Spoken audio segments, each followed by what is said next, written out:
ndio imeanza. We will start at 2:30 on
Yes.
Yeah.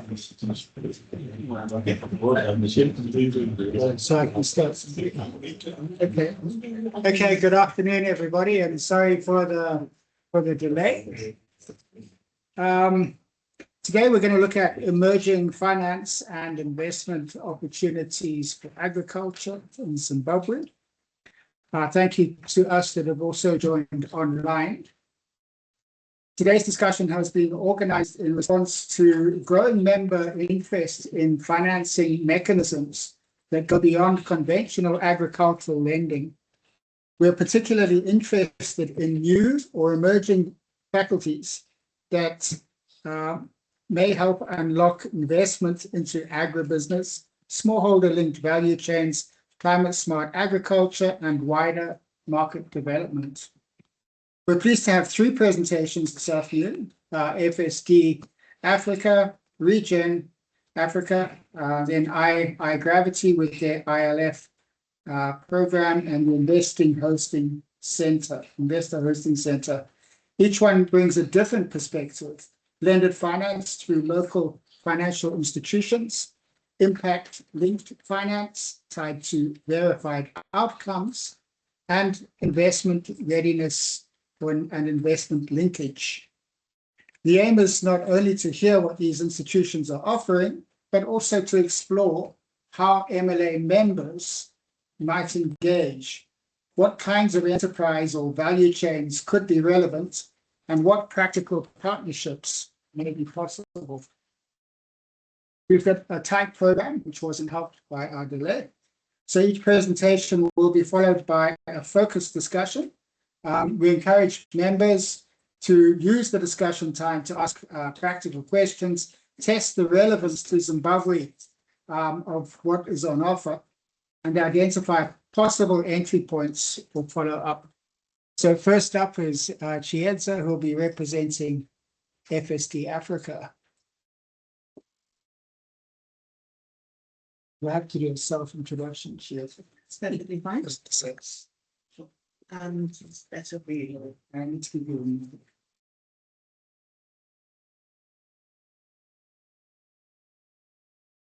Okay. Good afternoon, everyone. Some of you might know me from being very fluttering about as a butterfly in the agricultural space. So I'm introducing you with my hat with financial FSD Africa, which stands for Financial Sector Deepening Africa. FSD Africa is a specialist development organization which is primarily funded by FCDO, and it's an organization working across the continent that is tackling the challenge of how to make finance work for Africa. FSD Africa works with FSD Investments, which is our investment arm, and together we work at identifying barriers and bottlenecks to help businesses become investor ready and to bring them to finance from our counterparts at FSD Investments.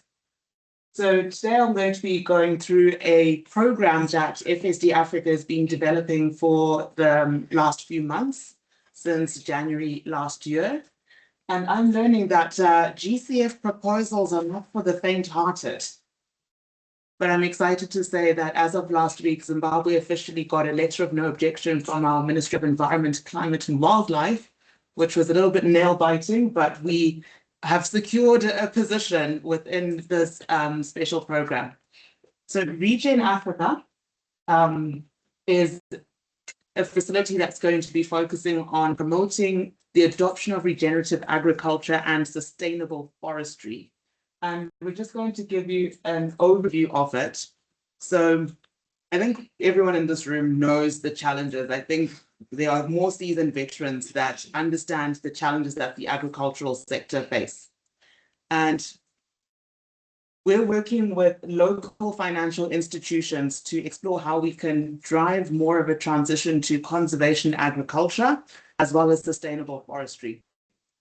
Currently, we're at the design phase, with Zimbabwe being one of the countries. So it is a multi-country project, and we hope that will facilitate peer-to-peer learning, but also help us in terms of spreading the risk across a number of countries and driving conservation agriculture and sustainable forestry in our target countries. Thank you. So starting with the context, and we know the numbers. 60% of soils in sub-Saharan Africa are very degraded. 45% of our land is at risk or is already deserted, been affected by desertification.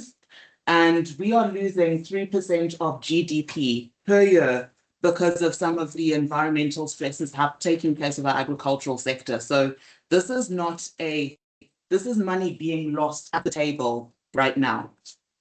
I'm not going to be reading off the slides, so if anyone wants a copy, I will be happy to share. So looking at regenerative agriculture, which is more commonly known, we call it more commonly as conservation agriculture here.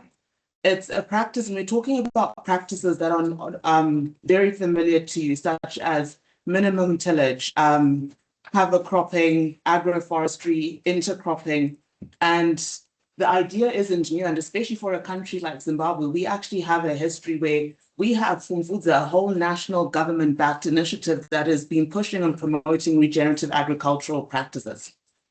And the evidence is clear that 30 to 50%, you have 30 to 50% more water saving, you have an increase in soil organic carbon, and over time, your inputs, moving from conventional to conservation agriculture does result in cost savings over time. So the financial case for this type of lending is massively underappreciated. And we want to spend a moment on that because this is where the REGEN program is positioned. Farmers that adopt regenerative agriculture have 15 to 25% lower default risk. And so technically speaking, they are safer borrowers, but in spite of that, the question now remains that if we have safer borrowers, is it quite possible that we are mispricing risk? And how can we correctly price risk to ensure that we have finance flowing to the agricultural sector? So the case is clear. Now the question remains, why isn't finance flowing? Africa needs around 200 billion annually to build its climate smart agriculture. And so I'm going to go back a little bit. So we'll pause there for a bit. Africa needs about 200 billion to drive regenerative agriculture. So the question now is, we know that the money is there. 90% of funding for forestry still comes from public sector versus private sector. So again, we know there's a commercial case for forestry. We are building. We do need forestry for a range of products and byproducts that come from forestry. And yet when we go to the banks, and in the Zimbabwean case, we know that maximum tenure is 12 to 18 months. And we are not getting the right products for the agricultural sector. Most banks are only giving loans for 1 year. They don't meet the right timescales. And this is precisely the gap that regenerative agriculture is focusing on. So now the program itself, REGEN works across 3 fronts, and we need to be simultaneously tackling these 3 fronts in parallel. The first and the largest is the credit facility. We channel below market capital, concessional capital with partner banks. then they can lend that to the agricultural and forestry enterprise. We don't yet have the capacity and capability to lend directly to smallholder farmers, but we're looking at leveraging aggregators that can offer, that can take the financing from banks to be able to offer longer loan periods, grace periods, lower interest rates, and more flexible collateral than they typically offer currently. We are working with a facility, which we're looking to be a 300 million facility spread roughly across 7 countries. Then the second front is the technical assistance component, where we're looking at working with the financial institutions, the banks themselves, to help them assess more accurately and build relationships to be able to assess and lend to conservation, agriculture, and forestry through this facility. Banks often want to lend to the space, but the question that they ask themselves is how. So, and from speaking to banks, many have been very upfront and have said, we simply just don't have the tools. Then the third front is the technical assistance that we'll be looking to be extending to enterprises and cooperatives. Getting businesses investment ready before capital can be deployed, supporting them through the transition, and then afterwards as well. Smallholders can be reached through aggregators and value chain actors, and we already have models such as the hub and spoke and existing aggregators operating in Zimbabwe. Now, running across all 3 of them is going to be looking at the policy aspect and the enabling environment, working with governments to align regulations and data systems with the transition to agricultural practices. And this is where what you tell us today directly feeds into the co-design aspect, as we know that there's a lot of amazing things happening. Now, how do we bring the pieces of the puzzle together to ensure we don't have duplication of effort and we can leverage from the collective intelligence in this room and within the agricultural sector?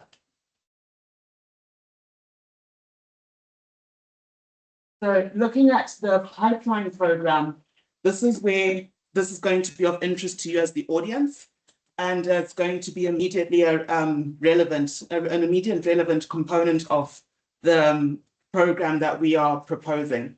The Pipeline Technical Assistance Facility is going to be supporting agricultural and forestry enterprises directly. So borrowers themselves, pre-investment, the aim is to get businesses to a point where banks can assess them and lend to them, strengthening the business model and enhancing their readiness for due diligence.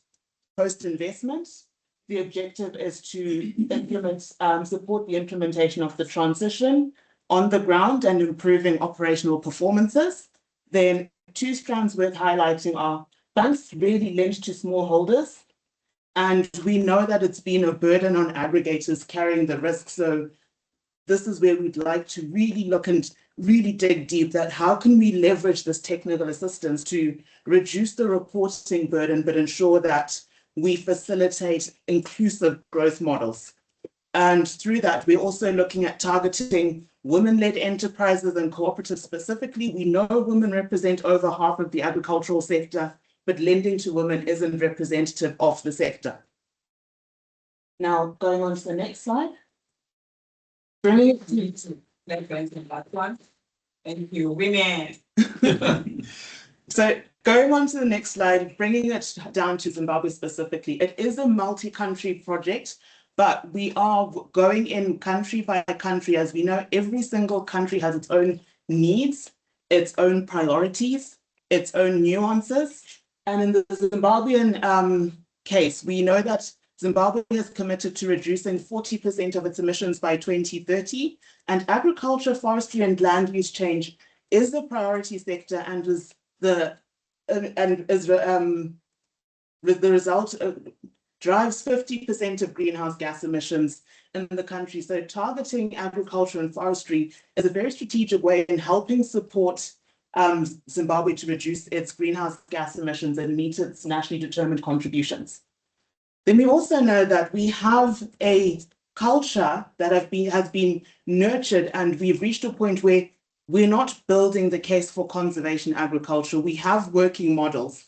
For us, for Zimbabwe in particular, it's focusing on how to move conservation agriculture and initiatives such as Pumvudza from mere livelihood to increasing the productivity to get to commercial scale. Regen is, we know that there's a demand, but where we are seeing the real bottleneck is the lack of the capital structure and the technical expertise to do so within the financial institutions. Zimbabwe is one of the small numbers, and we really hope that the inputs, I know that a lot of you have worked with agricultural financing for a while. So I know that we do have the right brains in the room and within your networks to make this happen. Then the next slide. So these are some of the market failures that we have identified. And I think some of you have multiple PhDs with regards to the market failures. So each component of Regen maps onto documented reasons as to why banks are currently not lending into the space. Loans are short-term, but transition takes years. Banks lack tools to assess conservation agriculture borrowers. Borrowers are typically not yet investment ready. Outcome data is fragmented, and agricultural policies, in most instances, still reward the business as usual scenario. Because they're all connected, fixing one thing without the other is not going to result in, so we need a multi-pronged approach if we're going to push the needle in driving finance into agriculture. Then going on to the next slide. On the financial institution demand, we have been engaging with financial institutions domestically, regionally, and internationally, as well as institutional investors. So I want to be clear that it's not a supply push program. The demand exists. Regenerative agriculture market is projected to grow by 15% annually by 2030.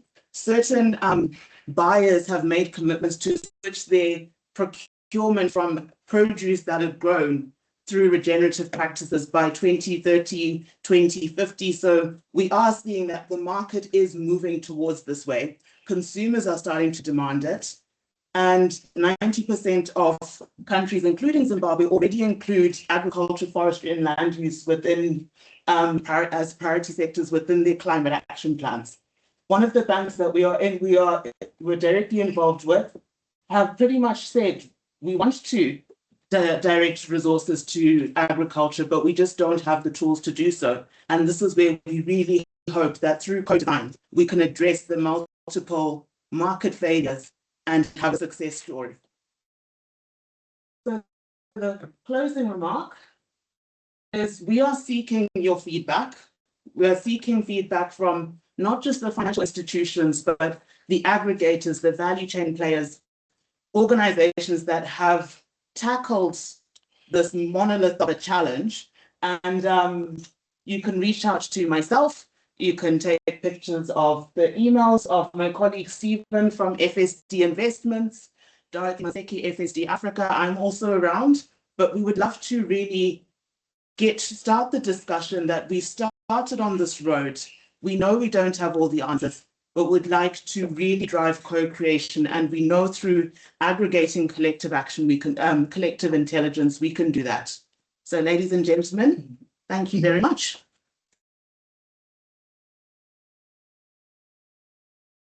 Thanks, James. Any response? Any questions for James? I think there was I think an online meeting that we had a few months back. Yes. And one of the things that came up there was the value chains, which you guys are considering. Perhaps you can shed some of that. So on the value chains, forestry is one of the value chains where we know that there's a massive financing gap.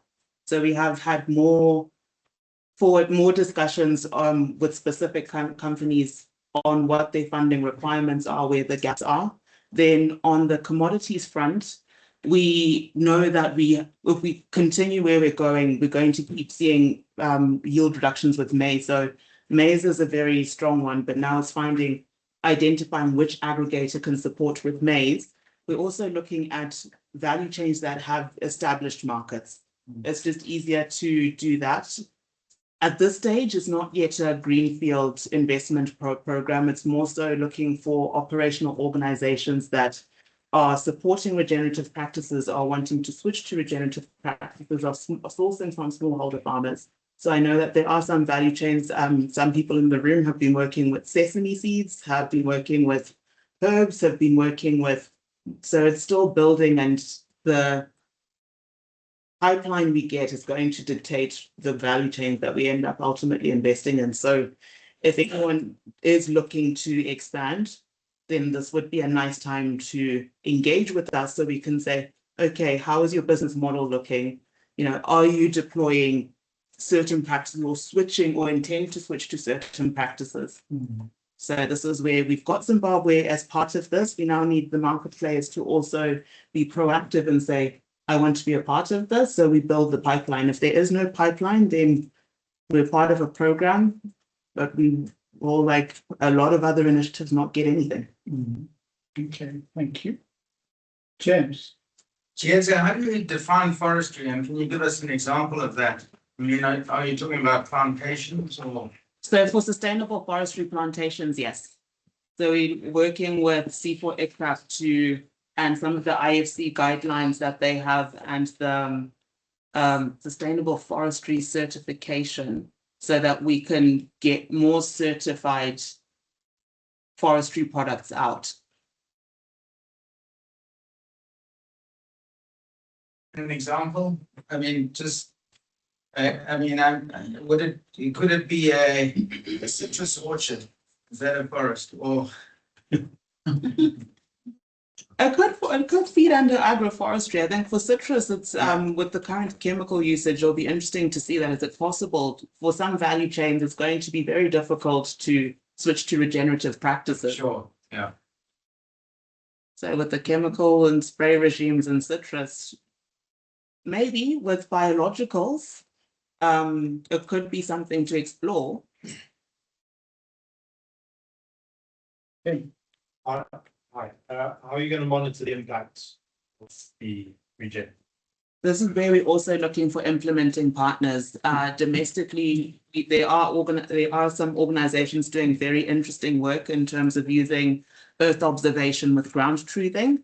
And they've also been developing tools that can be used by financial institutions. So where we can avoid duplication, we are actively finding partners that are on the ground doing MRV. So we are looking at monitoring, reporting, verification tools.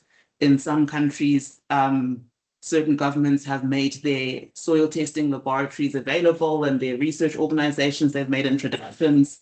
So it's looking at what is the ecosystem there, what can we tap into, what's missing, and in certain instances, looking at, can that gap be filled by a service provider, or can we leverage service providers already in the landscape? Yeah, I wouldn't use government, just my opinion.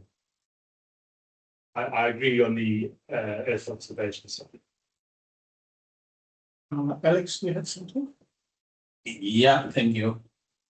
It's really to do with the Chair, I talked about a number of financial institutions, Yes, clients and so on that you have already talked to, yes, and who are indicating some interest. yes, And to whom I think you're talking about 300 million yes. you'll be putting into those banks, I assume.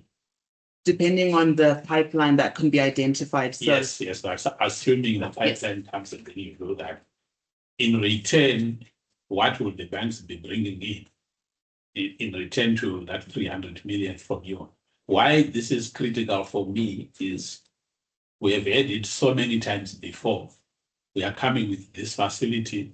We are pushing it through commercial banks.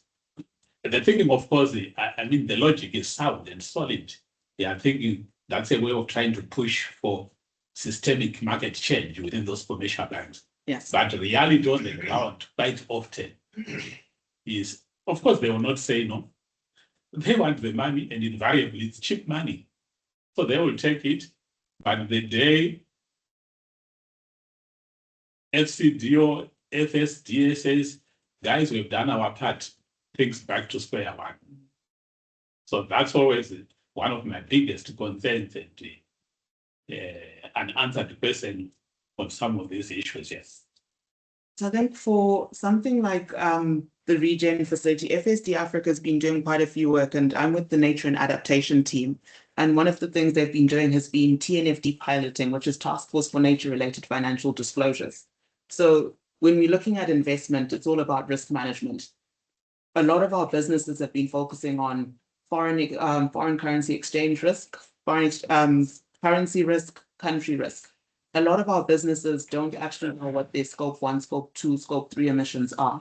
So with where the capital markets are changing, a lot of the multilateral environmental agreements are now targeting finance. So post COP26, we had the Task Force for Climate Change Related Financial Disclosures. We have SI 136 of 2019, which mandates publicly listed companies to do sustainability reporting and adopt ISSB standards. Most of our agriculture sector is not on the stock exchange. So they are not managing their climate risk, their nature risk, and to a degree, social risk. So through a facility like this, we're trying to drive more long-term awareness of some of the new considerations businesses and financial institutions should be making with the changes around. So when you look at it right now, at a continental level, we're only receiving 3.3% of climate finance, even though we are disproportionately affected by the impacts of climate change by virtue of most of our economies are dependent on agriculture. So we do need a massive mindset shift, not just from the financial institutions, but from businesses themselves and what it means to be investor ready. A lot of our businesses think I've got my profit and loss sheet, I'm investor ready, but they are not managing their nature risks and dependencies. They're not managing their climate risk. They're not managing social risk. So Alex, I think your question was more, there is the facility, the banks get the money, but the money doesn't trickle down. Is that?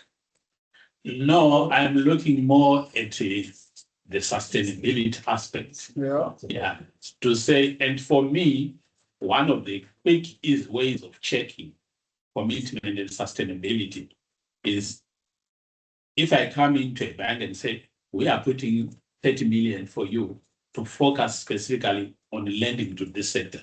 What I would anticipate to see from the bank is to say, okay, for your 30 million, we are also putting in our only 30 million or even more. Because that way, to me, demonstrates then the commitment and the chances of sustainability. But if you just bring in money, say, lend this money, of course, they will not say no. It's easy money, cheap money. So is there a requirement for matching funds, Chair, sir? So presently, I'm not on the financial structuring. There isn't a demand for co-financing from local financial institutions. However, I think with the changing financial landscape, it's in the interest of banks to participate, because if they don't, regrettably, a lot of the multilateral development banks have adopted certain sustainability reporting practices. So banks that do participate, we're hoping that they can then be champions or can at least be domestic case studies that other banks can then model their capital allocations, increase their service offerings. A banker should not just be saying, I've got money. They should also be offering financial advice to businesses. And we're hoping that by giving them the tools and resources, that can catalyze a catalytic change within how certain financial institutions operate, and that then can be scaled. Okay. So if the banks don't, and they're like, okay, it's cheap money for the facilities timeline, they're missing the bigger point that they're going to be locked out of the global financial architecture. Well, in many cases, they don't think like that, but I suppose that's part of the long and debate we can engage in. But commercial banks don't think like that sometimes. And this is where we want to drive that mindset shift through having a catalytic facility that will drive a longer term change, not just for the selected banks, but across the financial systems across the continent. We're very optimistic. I'm optimistic. We'll debate. And I'm really raising issues, I think fundamental issues which we can really help to sharpen your tools in terms of engagement with the banks and being driven by this idea of sustainability right from day one. I think that's what I'm trying to drive at here. Thanks, Alex. I'm just afraid if you get chairs going, she won't stop. This is just a comment, not a question really, but I'd like to echo what Alex has picked up on. The sustainability is key to this. And I would hope that FSD is looking at how to incentivize local banks to put up their own capital, because that is the only way that it's going to be sustainable. If I look at FCDO funding to Zimbabwe, it's going down from £18.2 million a year to around about £5 million in about 3-4 years' time. So it's absolutely critical that local capital is mobilized.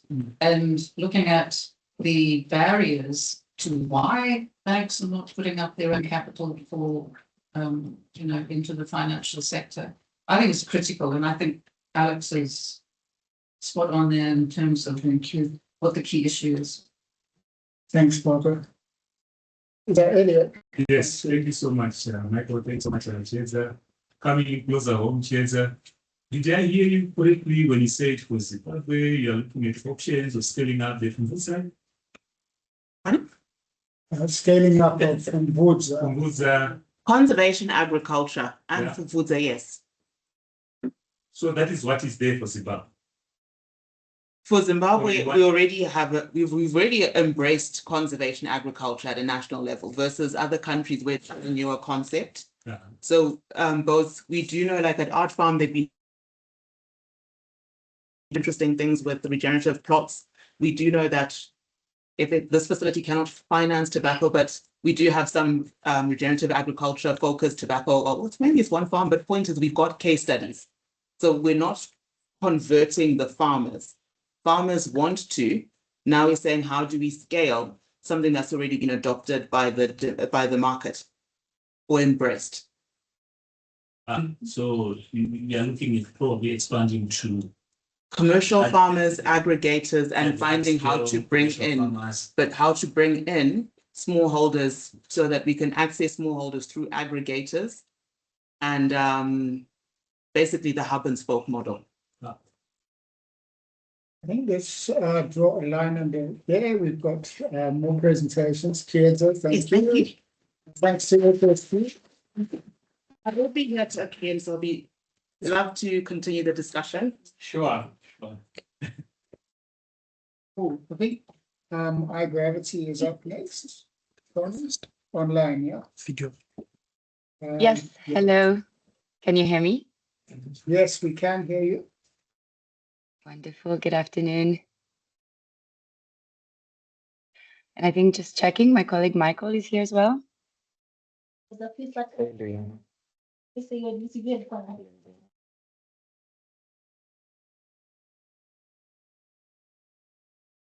And maybe before I dive in, just on the technical side, when we need to change slides, should I just mention it, or should I take control of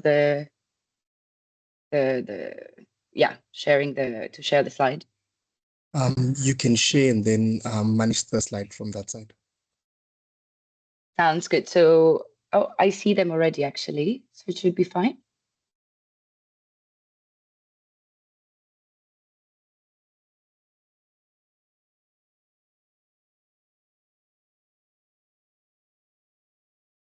Should I just dive in? Hey, Luiana, I'm sharing the slides. You can just start. Okay, sounds good. Thank you, Michael. And good afternoon, everyone. It's really a pleasure to be here. And I'd also like to thank Michael from the Market Linkage Association for convening us and inviting us. We went to Zimbabwe for the first time, maybe a little over a year ago. And at the time we were just scoping and meeting different actors. So being here 1 year later with funds that have been raised and implementation that has started is a real pleasure.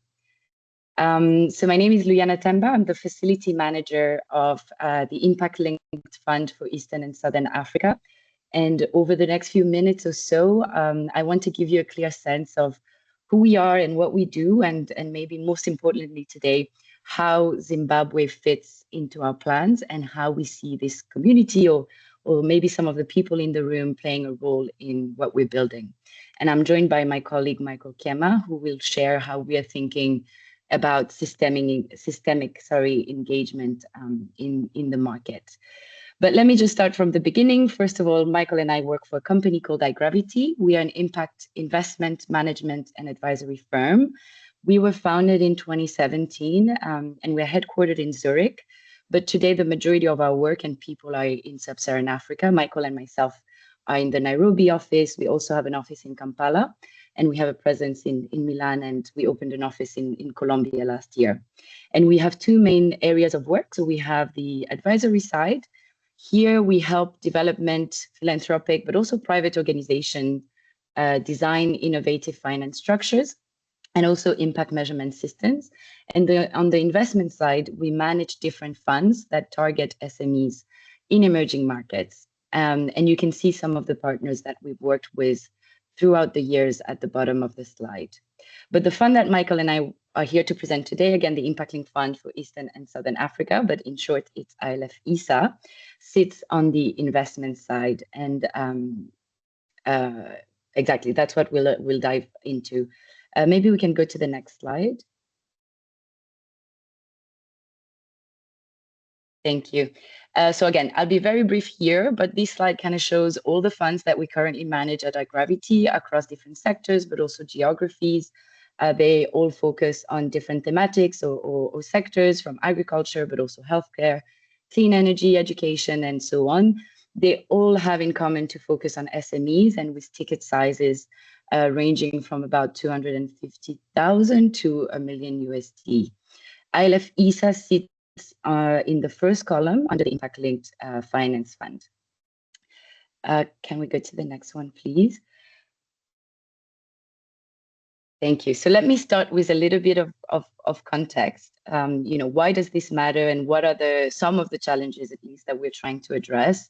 And I think some of them were mentioned in the previous presentation, and I think what I'm going to say comes as a surprise to no one here.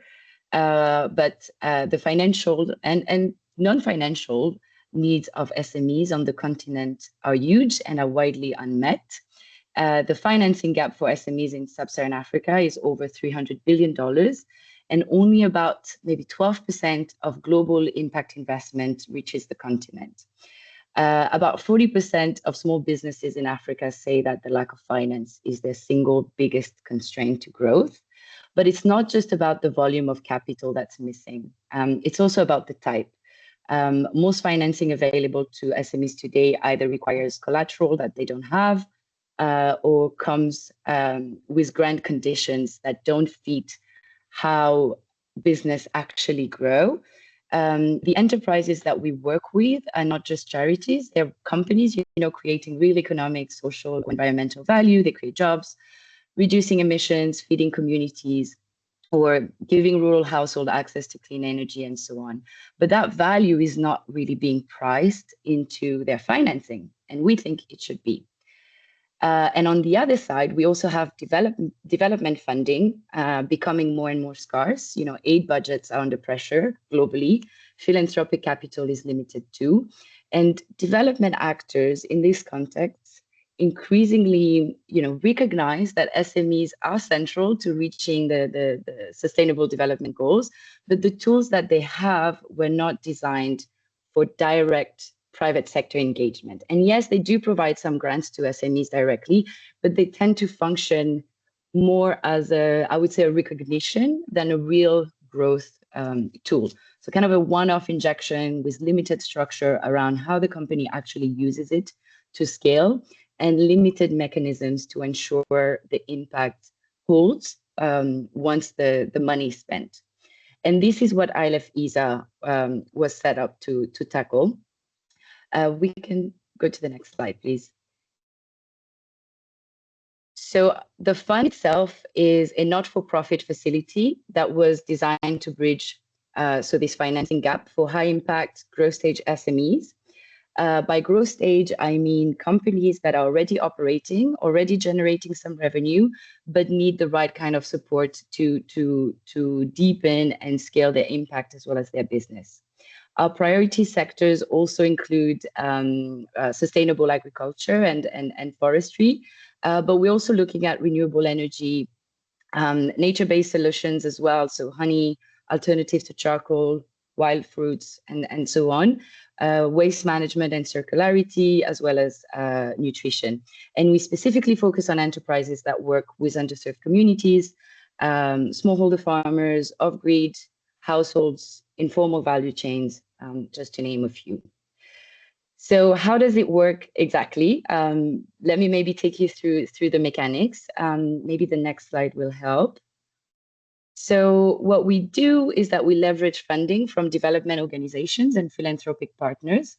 This funding comes into the facility. As iGravity, we manage everything. We identify the companies, we conduct the due diligence, similar process that a commercial investor would do. And then we structure the transactions and make the disbursement and monitor the financial and impact results of the company over the course of our agreement.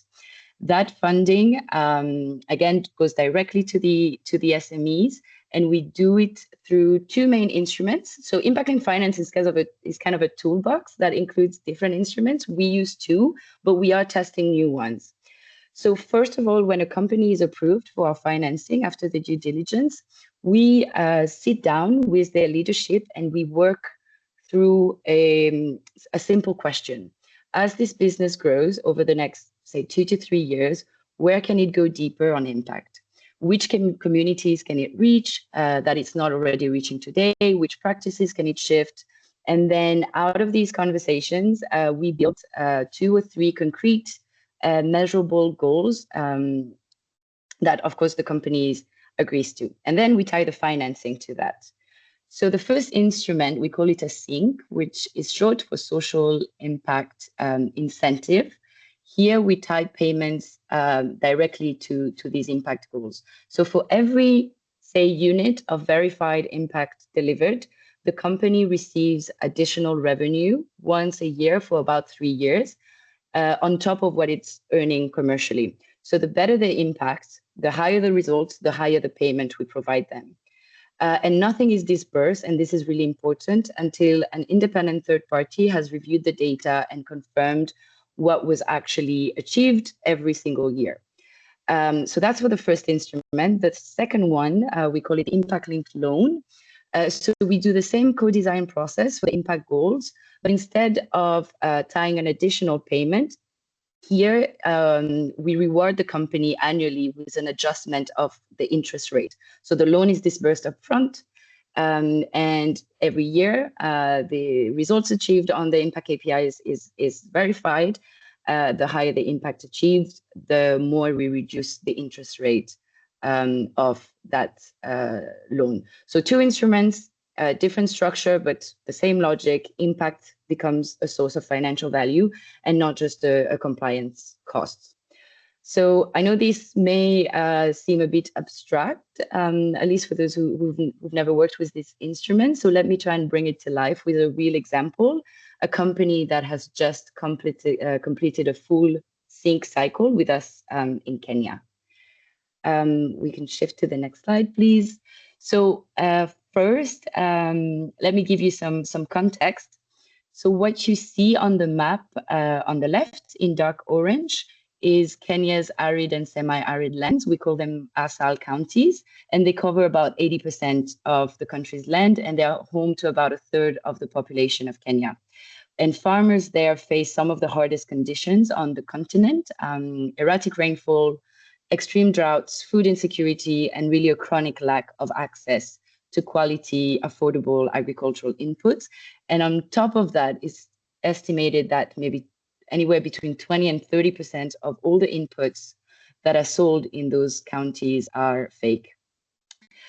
So in 2022, through this fund, ILF ESA, we partnered with a company called Shamba Pride. It's an agri company with a very simple and smart model.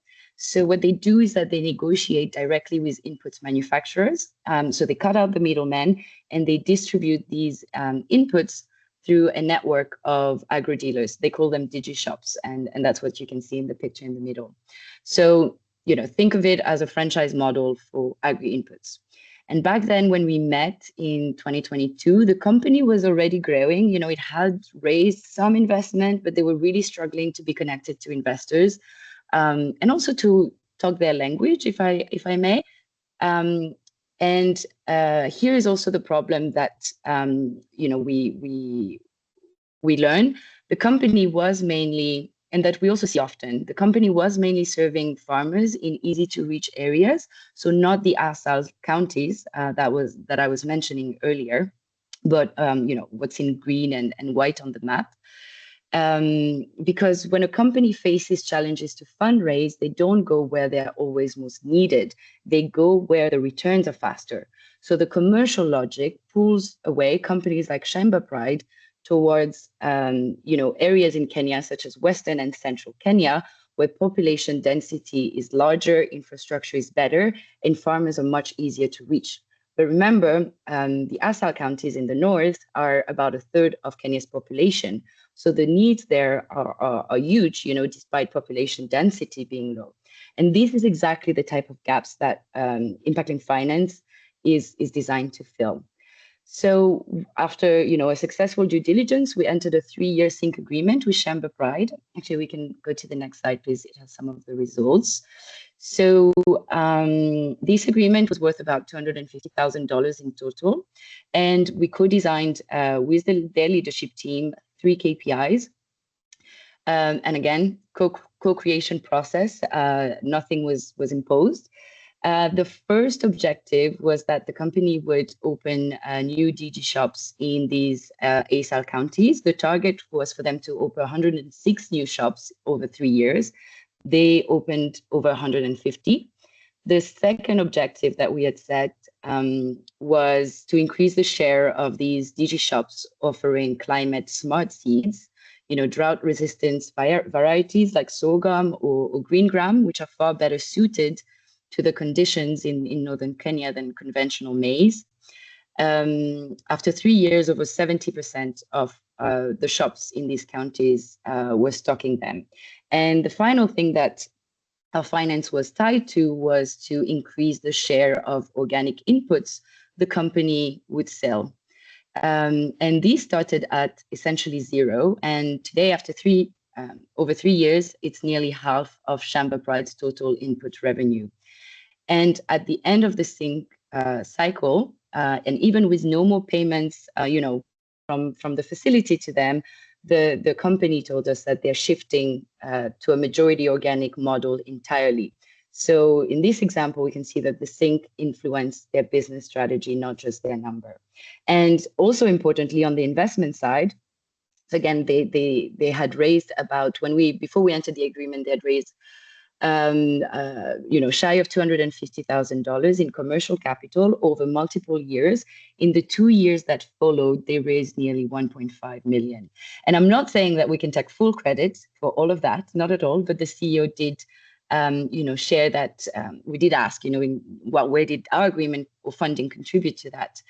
And so he believed that, of course, the growth in ASAL contributed to larger revenues and business growth. They just needed a push or an incentive to get there because the logistics were hard, but also the stronger focus on impact measurement, which come as a requirement of entering an agreement with us.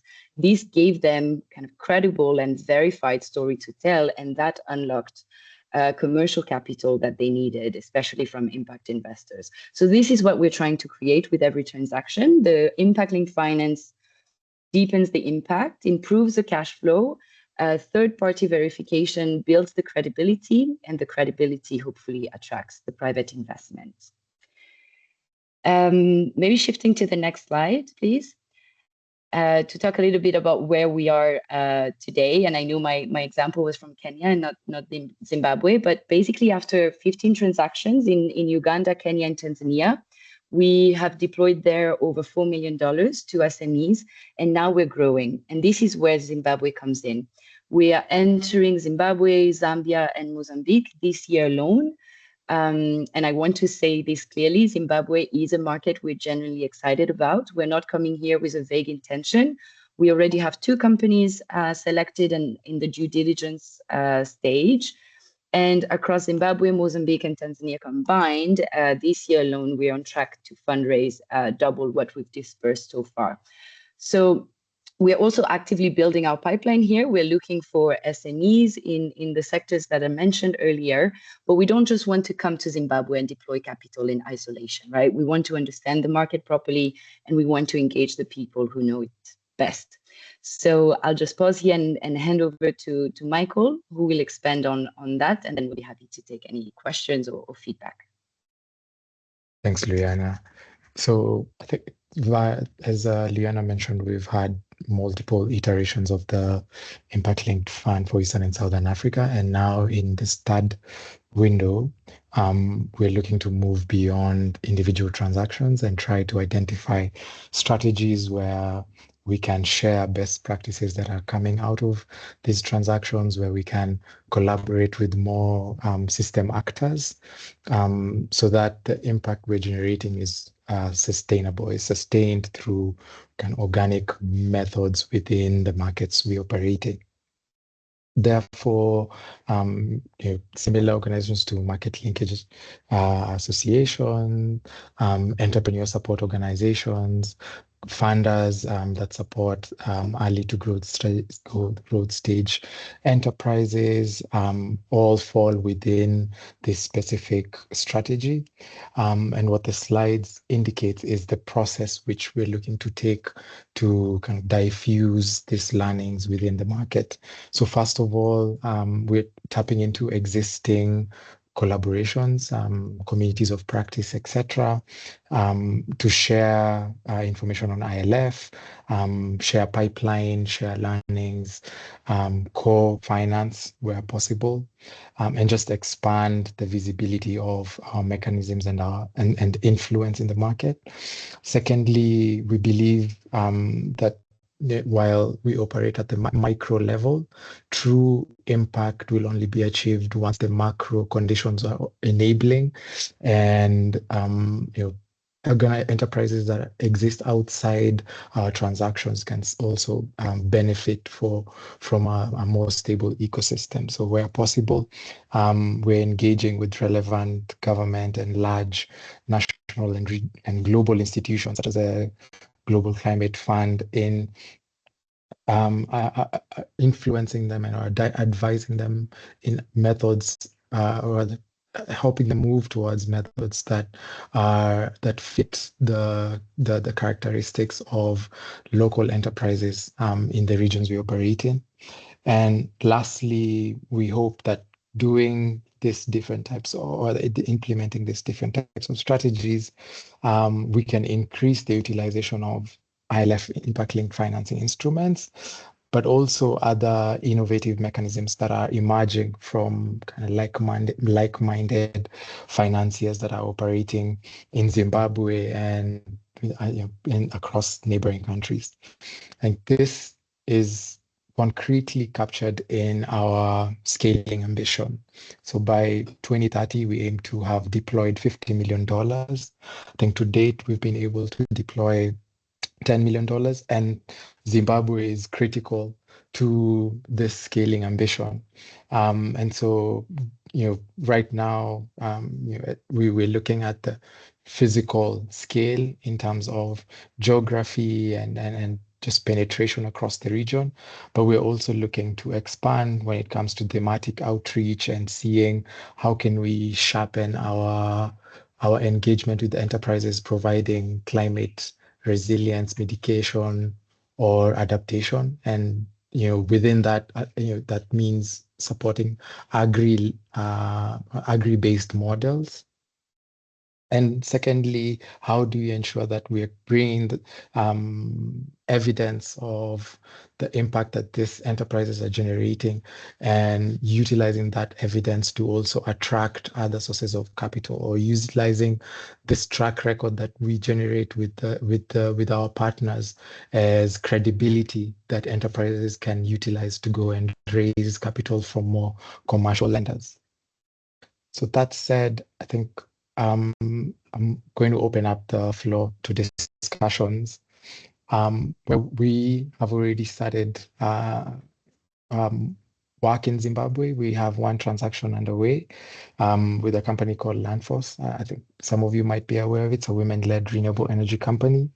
We're still fundraising to grow this further in partnership with the Swiss agency in Zimbabwe.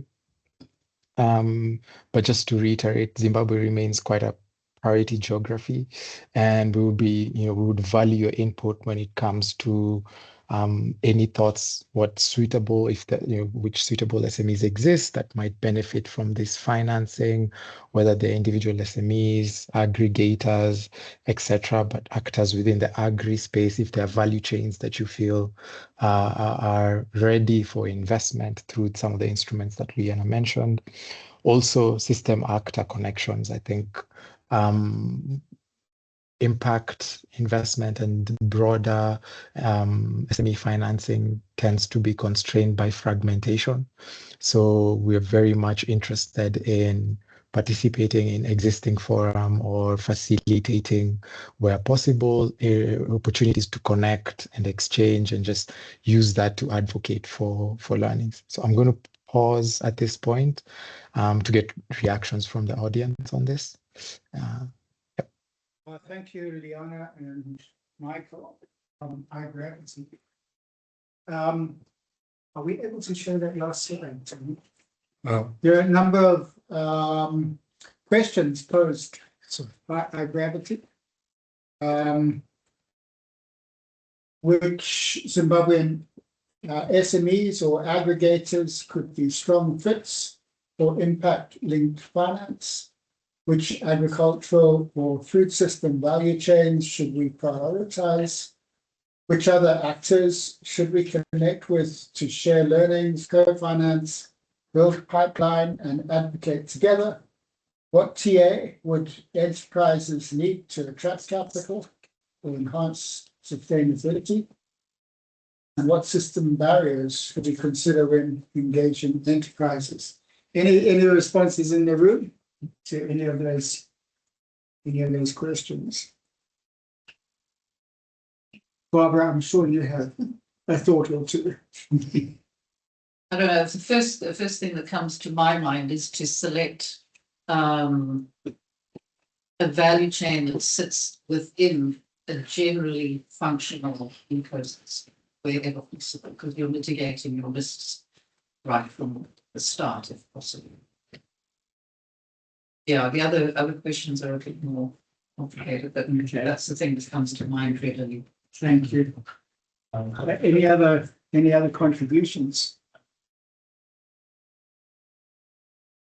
Yes, Jason. For me, I'm going to say on the TA aspect, impact measurement and monitoring, the Zimbabwean impact investing space, and similar with Zambia, it's not as developed as East Africa. So I think that would be a very quick win, as a lot of businesses are delivering impact, they're just not articulating it well.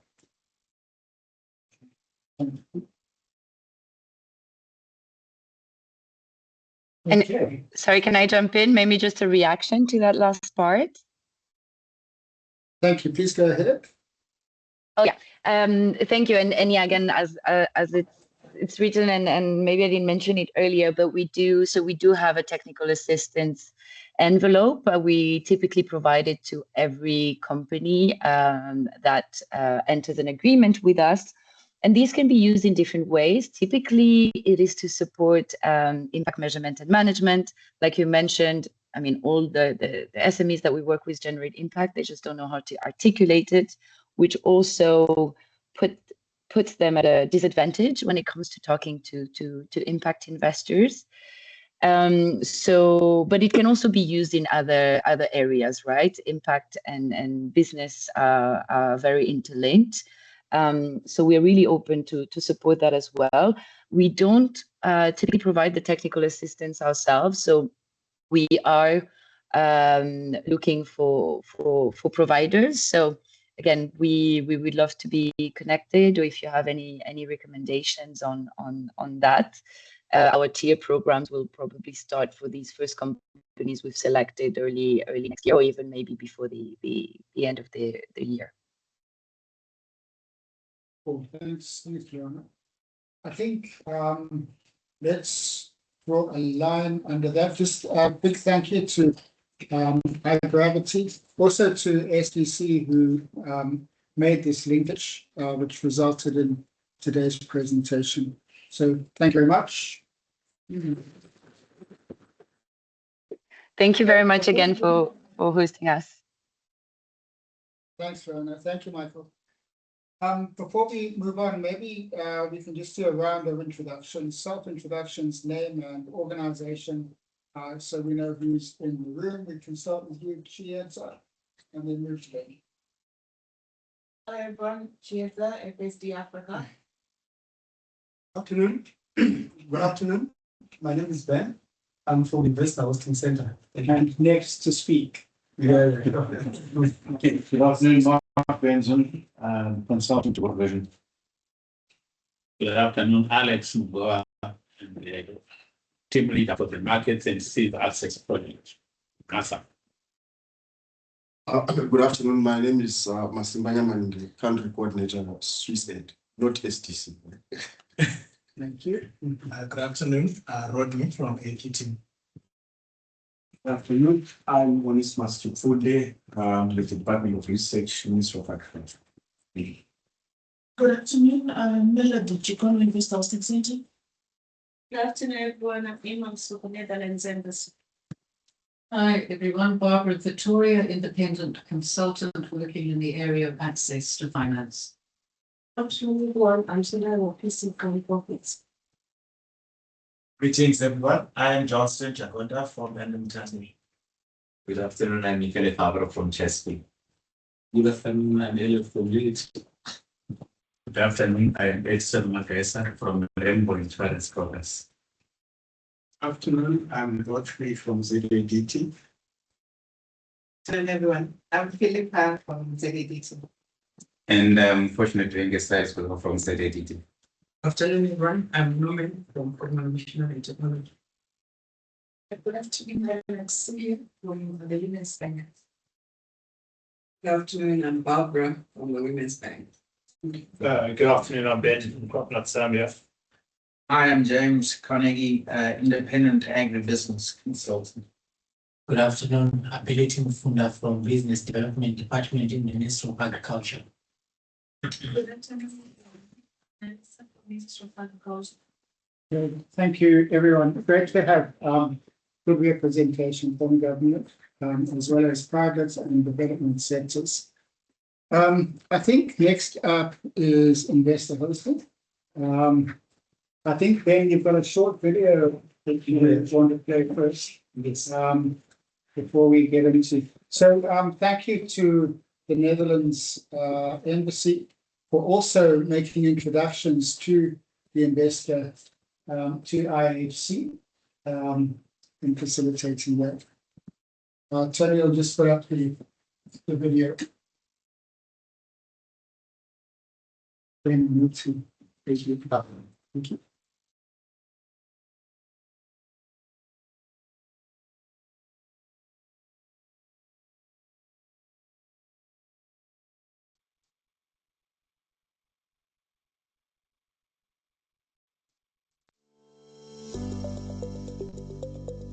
Welcome to Investor Hosting Center, where we empower you to invest with confidence to achieve more. At Investor Hosting, we bridge global investors with Africa's immense potential in sectors that include mining, agriculture, and real estate. Our digital platform spans 55 countries, offering a centralized, seamless investment experience. Using cutting-edge technologies like GIS, AI, and machine learning, we deliver data-driven investment insights, allowing you to confidently tap into Africa's vast, untapped opportunities. Our vision is to be the premier gateway for global investment in Africa, unlocking limitless bankable opportunities and fostering sustainable economic growth continent-wide. Investor Hosting Center, Invest with confidence. Achieve more. Thank you. Good afternoon, ladies and gentlemen. My name is Benedict Chisale. I'm from Investor Hosting Center. Don't know if you can pull up our presentation. Okay, thank you. So basically, my presentation is going to look at connecting capital to bankable African opportunities. If you can turn to the slide flow.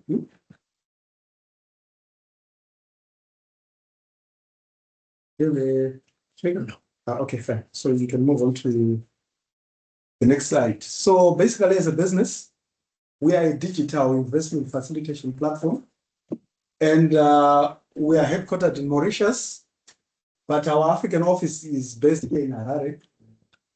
And what we do is we connect investors with bankable opportunities.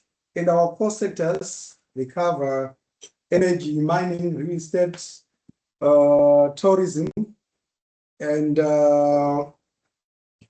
agriculture. So what we focus on is connecting investors, the owners, the service providers to capital, because one thing that we've realized as a business is that the capital is there, but no one is really putting in their monies to Africa. And reason being, most of our opportunities are not bankable. They are unbankable, they are not investor ready. So what you find is that at the end of the day, we tend to lose a lot of opportunities based on the way we package our opportunities here. So this is where, as investor hosting, we come in, and what we focus on is, we are focusing on both the green fields and the brown fields. If you can move on to the next slide, please. Okay, I'll just take you through our business model. So as you can see, as investor hosting, we are at the center. We do have a pool of investors that we've onboarded on our platform. And when we onboard them, we take note of their preferences by profiling them. So when an investor gets on our platform, they tell us exactly what they're looking for.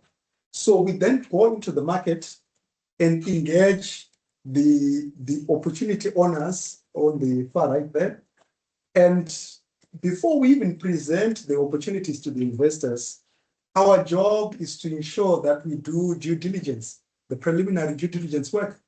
We also focus on making the opportunities bankable by looking at the financials, the expectations, the modeling part.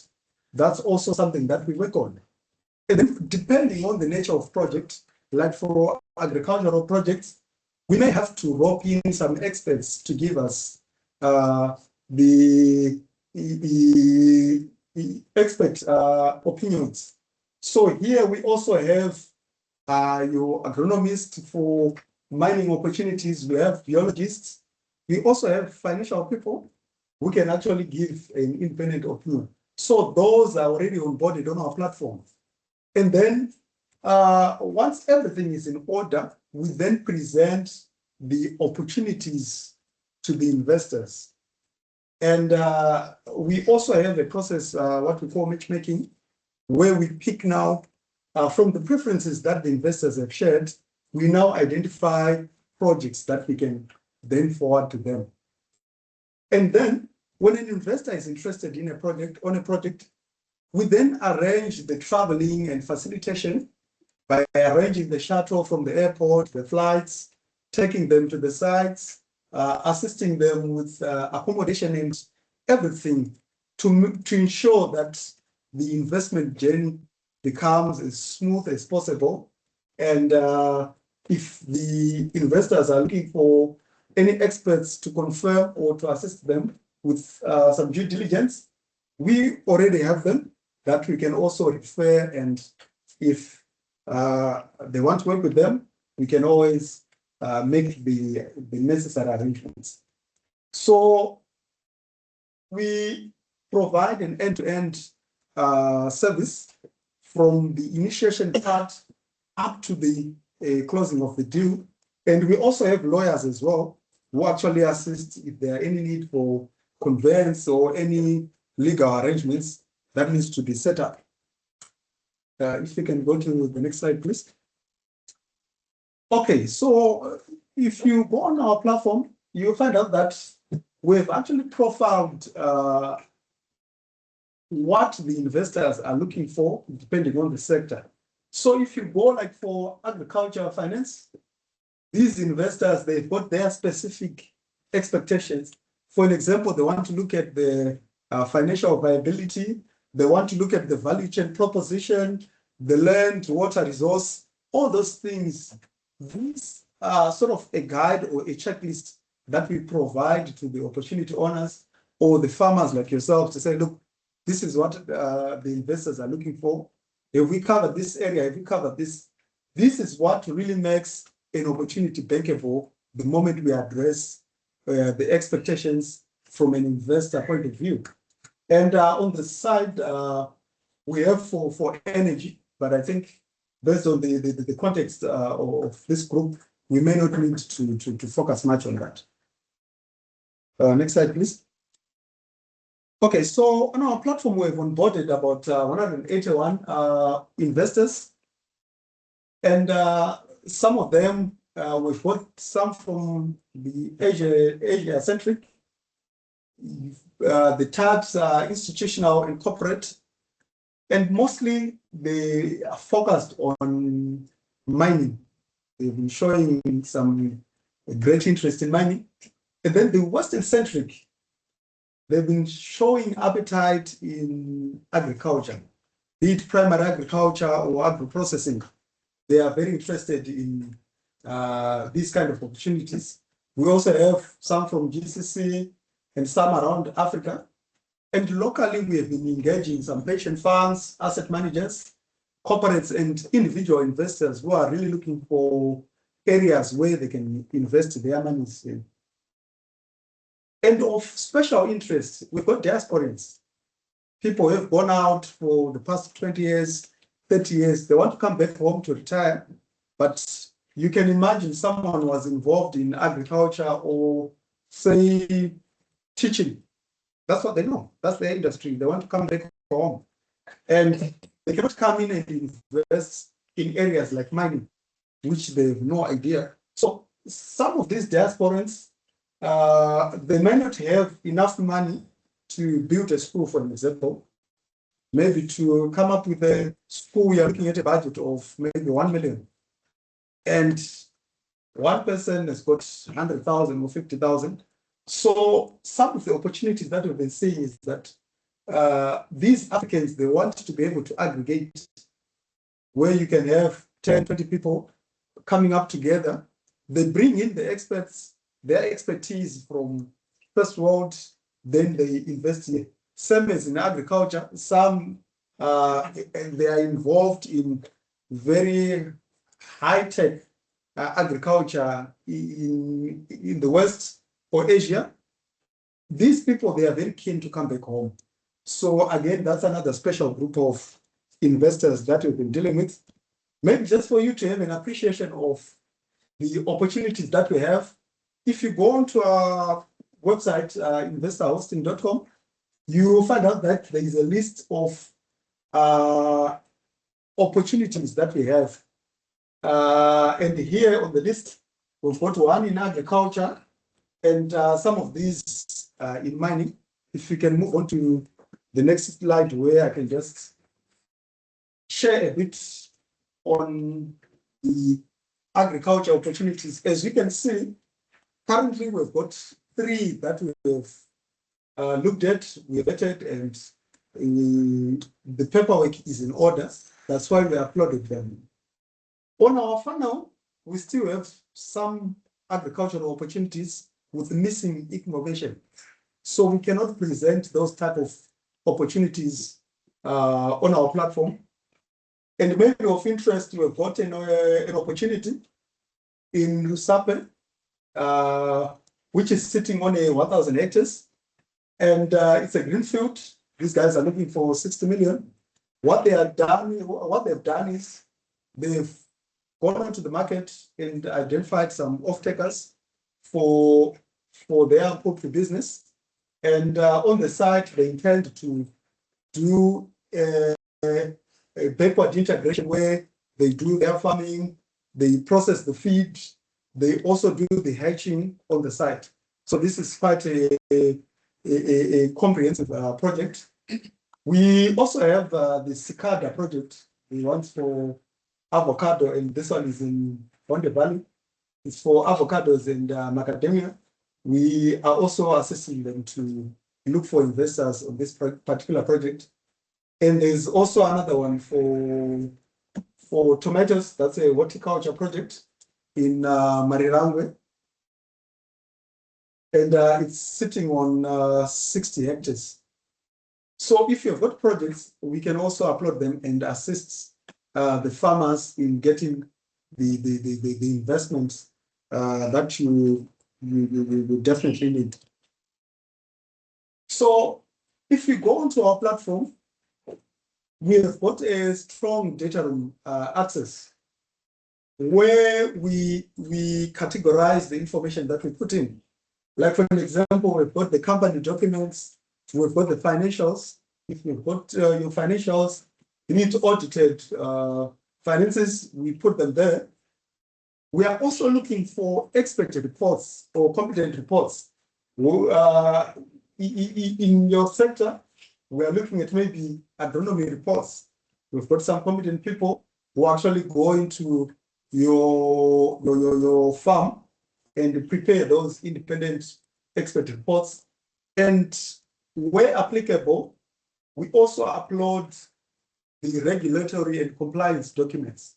So what this really does is that before even an investor comes here, they can actually look at your documents and see if your project is actually financially viable and whether this is something that is worth investing in. Because one of the pain points that we have heard from most of these investors is that they fly all the way from maybe USA, they waste 2 weeks of their time here, spending money, only to realize that maybe some company documents are not in place, or in terms of the regulatory side or compliance, there are serious gaps. So at the end of the day, there are so many resources that are wasted. So this is something that we are really trying to address, so that before someone comes here, they are very sure that this is something that they want to invest in.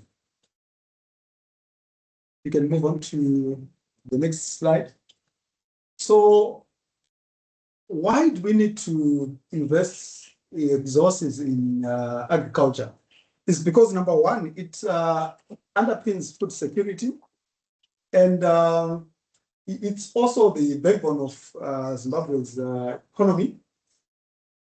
And if you look at our expectations in terms of getting forex, agriculture can actually drive our exports and improve the economy. And lastly, there's the issue of sustaining the livelihood of everyone who's involved with this. Because in agriculture, in terms of employment,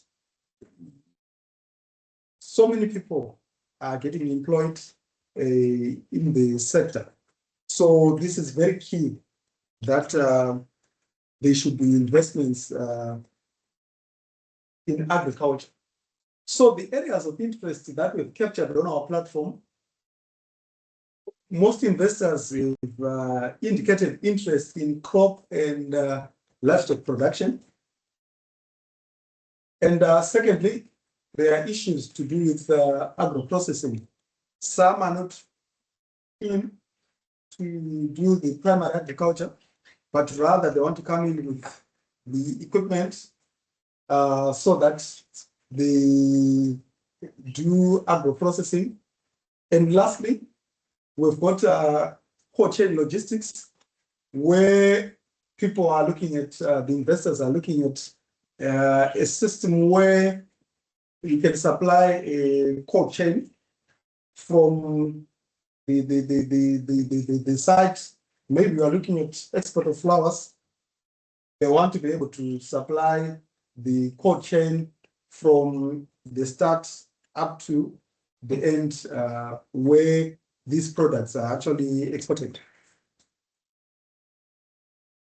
And maybe as a call to action, we are looking for bankable and even near bankable projects from the farmers so that we are able to share them on the platform and be able to attract some investors.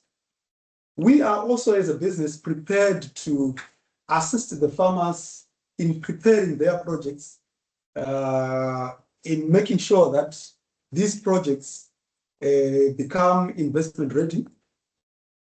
And even when it comes to technical due diligence, we have got a team of experts who can actually come in and provide their expert opinion.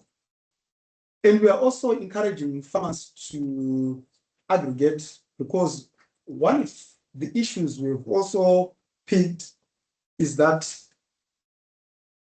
most of the requirements for maybe exports, one farmer may not be able to provide them. But rather, if we are able to put ourselves in groups or cluster, we'll be able to adequately meet the demand. And of course, we know some of the investors are very keen to provide maybe supplies for contract farming. So we are also encouraging farmers, those who are open to such arrangements. We can always talk to the investors that we have on board and see if they'll be interested in funding those particular projects. And again, instead of using resources, everyone has got a full-fledged code room. If farmers are able to share their infrastructure, we will be able to cut down costs and be able to focus on other things that will actually bring value to the business. So I think in a nutshell, this is who we are as IHC. For those who want to sign up, you can just scan the QR code and be able to sign up on our platform. And you can either sign up as an investor, an opportunity owner, or a service provider, because I know in this room, there are experts. We are very keen to get you on board on our platform, even as service providers. Thank you. Thank you. Okay, so we've heard from the matchmakers. Any thoughts or contributions from?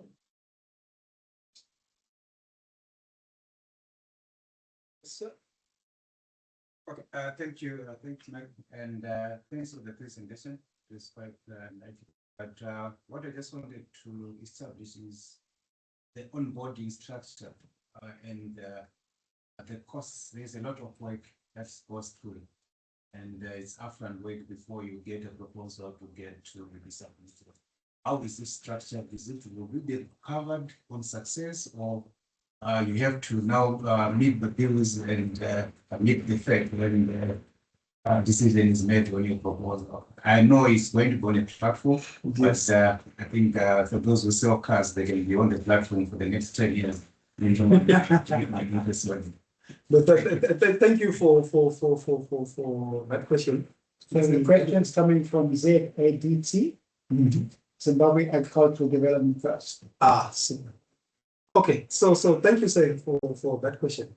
So as a business, what we do is we recover our monies from the success fees. So what we are charging the opportunity owners is just 5% of the project value. And depending on the size of the project, we actually cap it so that we don't take too much from the project. So we only make our money on success. We don't charge the opportunity owners for all the work that we do, the due diligence, everything. We don't have to pay anything. We are only paid when we get paid. Thank you. Alex, you have a question? Yes, I think people can hear me. Okay. Yes, Michael, two quick things for me. Yeah. The first one is relates to, you talked the benefit of supporting both the green and brown projects. Yes. From your experience, I just want to get a feel. Where do most of the investors who are on your platform, where do they tend to go? If you were to break it down in percentage terms, to say roughly in percentage terms in terms of support to brown projects and support to green projects. Then my second question relates to obviously investors putting this money because they want a return at the end of the day out of that money. So once they come in, how do they protect their investment? Do they sit on the board? Do they? I just want to get a feel of that as well. Yeah. Okay, thank you, sir. So to begin with, in terms of the percentages of interest, whether you want the brownfield or the greenfield, most investors have shown interest on the brownfield, which I think I can put it around 70%, because it's well tried and tested. There have been some system that have been put in place in terms of regulatory compliance. Those paperwork are in place. So on the greenfields, depending on the nature of the project, some were a bit hesitant in terms of doing all the processes that are required before they can actually get the business rolling. So we've been seeing maybe most of them have been favoring the brownfield option. But however, depending on how appealing your project is, that is exactly what attracts the investors, including maybe the return on investment. Okay, and then in terms of the setups that we have, some of the opportunity owners, they prefer they just want an outright sell. They don't want to be part of the project. So for those ones, the investor will just come in and pay and you are out. And then there's another model of a JV, where you now have to agree to say, if the investor is coming in with X amount, what type of percentage are you willing to give up for the investment that they're coming in with? What does it come up with? What does it come with? It can be a sit on the board. It now boils down to your governance structure. How is your corporate structured? And do you have a proper board? And what is it that you're offering them? So I think those are the two main, and of course there's debt. But usually due to the issues of security and stuff like that, none so far I've seen to show any interest in the debt option, but mainly it's the JV and outright sales. Yeah. Okay, thanks. I went out a bit. I'm not sure if you spoke about it, but I wanted to know what sort of investment size, ticket size, what are we talking about? What type of investments are we talking about here? What company sizes? What ticket size? Are we, we have different profiles of investments. I think on the other opportunities, we're talking about the smallholder farmers, but there are also SMEs, businesses, some that are, in their growth stages, and, they are your bigger corporates. What's your experience in this context of Zimbabwe? What are you looking at?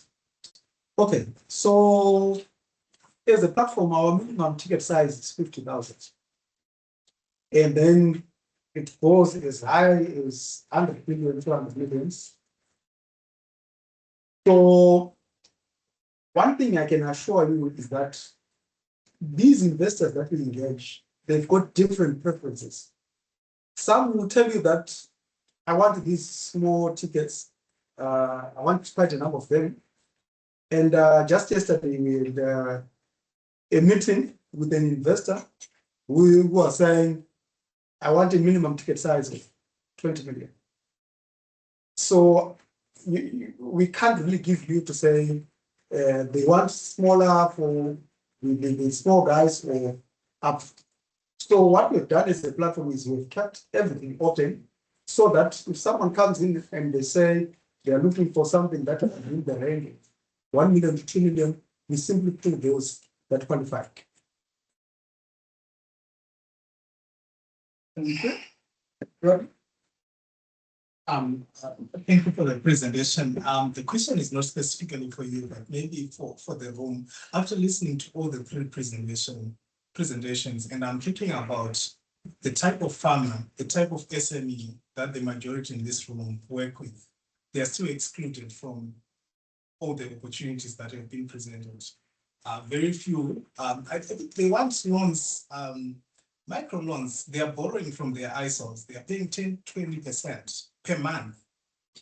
I'm still interested to see some innovation in terms of how we can grow the SME in the rural economy. Why?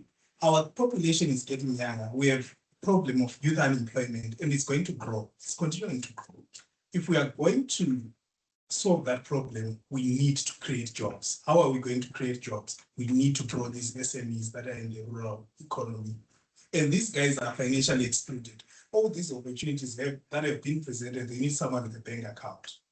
And there are no bank accounts in the rural Zimbabwe, where 70% of the population is. So I'm thinking, how are we going to unlock the rural economy? These are good opportunities. There are good reasons why these guys have opted to lend to where they want to invest. But I still think there are opportunities. There are thriving businesses. I'm sure Profits is here. We have small SMEs that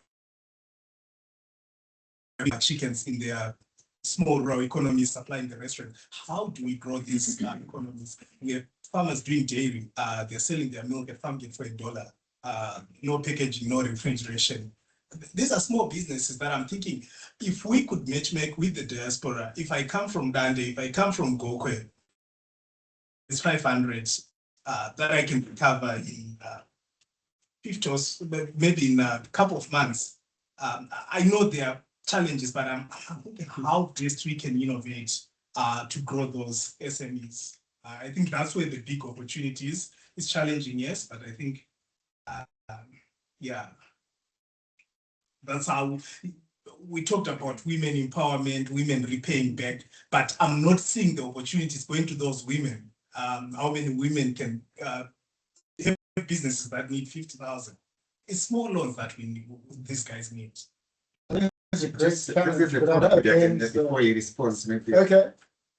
I just wanted to say, maybe is there scope maybe for some credit facilities so that maybe as an intermediary, someone can also get the facility there and then break it down to serve the clientele that is looking at, instead of you at your level looking at that small projects. Okay, thank you. So to begin with, I think as a business we're evolving. We are actually adopting to some of these positive initiatives that you've suggested.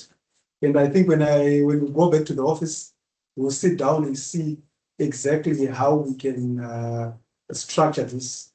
So I think it's quite positive. We take note of that. And it's something that we can always consider and see if we can work on that. In one of my last slides, I mentioned the issue of clustering, where we can aggregate. So if someone can actually take care of that particular function, or say you're an expert in that, we bundle everything together, we put in as one opportunity, maybe seeking 100,000, you know how we are going to distribute it amongst the smallholder farmers. I think it's something that is open. For us, it will be less work, and we have maybe a dedicated service provider or expert who can actually run that to serve that purpose. I thought you were going to run away from that question, but you embraced it. So no, it's okay. Anything else for Ben? Yeah, Mike, I wanted to check how you collaborate and work with the Zimbabwe Investment Center. And is there no duplication? How do you? Okay, thank you for that, sir. So we are a private sector-based investment facilitation platform. What we do is we complement ZIDA's effort. So what we really need as a country at the moment is to bring in investors. So if ZIDA brings in their investors and we bring in our investors, at the end of the day, when we report the number of investors that we've got as a country, it's sort of an aggregation of both. So some of the investors may not be really comfortable dealing directly with government. They prefer private sector for their reasons. And we are here to serve everyone. So we are not in competition in any way, but we are complementing the government efforts to actually get foreign direct investment here. Thank you. At the back. Thank you. As a women's bank, we find that 60% of our loan book is actually into agriculture. More than 60% actually. It is women farmers in the rural areas, but we do have the SME farmer, like the commercial farmers in Chirezi. So I'm just thinking that we can structure something for them, the SME, the commercial farmers in the sugarcane industry. But also just to weigh in what they've said, I think it also goes even for you, say the rural farmer, the rural women, what can we do with them? What can you do for us? Because this is where the majority are at. I know there was an issue of matching that came through, but we are saying, look, we want this women to grow. And maybe as a bank, we might not be able to match whatever we bring to the table. But at the end of the day, we want to have impact. We want to show cause. There's a reason why we are existing and they are existence and we have to grow. And if we have to grow this economy, as long as we are leaving the majority of the farmers, then I think we might miss the mark. So for the Chirezi portfolio, I think it's something that we can structure using various instruments. But for our women, and yes, they do pay back the loans, and some of them are actually growing. Because from here and there you get some women you pay the loans, but I think as women's banks, I think the majority of the women banking assets something like businesses.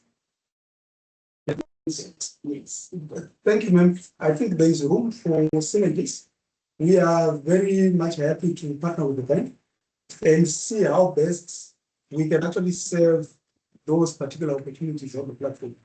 Maybe depending on the numbers, you might say, look, on your platform, can we have a sector for or a section for these smallholder farmers where someone can just invest $500, $1,000, and then expect a return. So I think those are some of the arrangements that probably we can sit down and see how best we can structure, also looking at the risk and how best we can mitigate that. I think that would be something wonderful that work together to develop. Any this one? I just want to comment as well. So for our company, we've got stores across the country that most of them will go. So we've got some very small farmers. For the small farmers, we've managed to secure finances because the risk is very low. But we've got the need to scale farmers. No one is really interested in giving them funding because most of the farmers, they don't have security. Like the environment is very close. They just feel like for most of the times.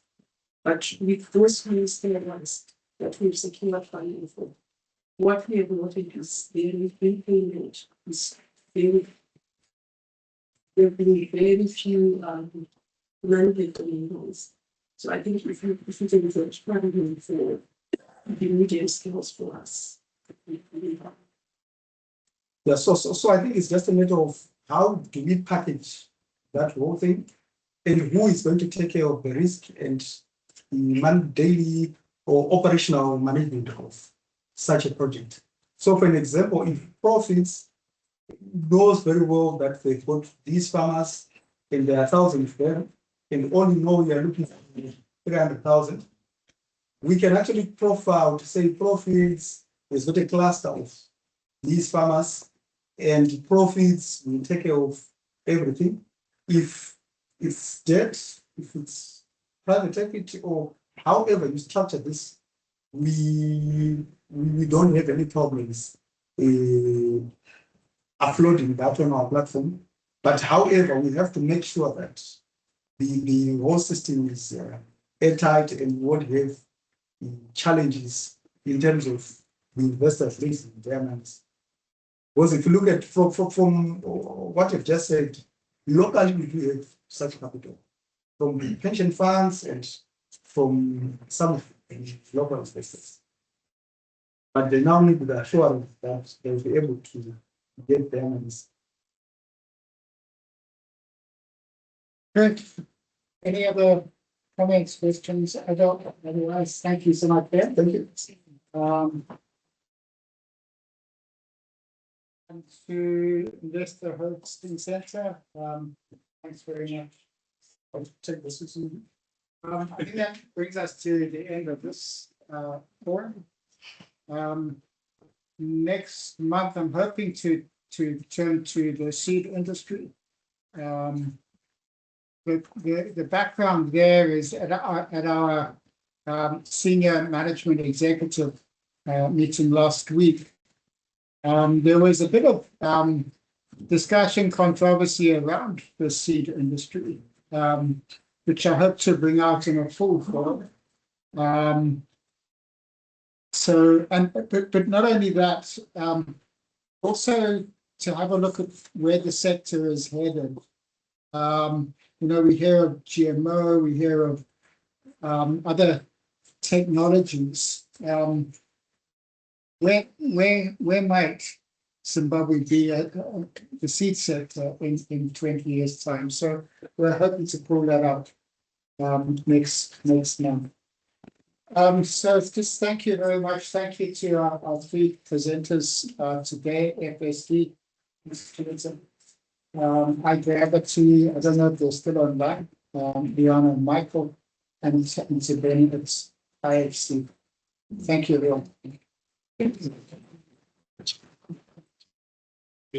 Picture. You can do those pictures. Yeah.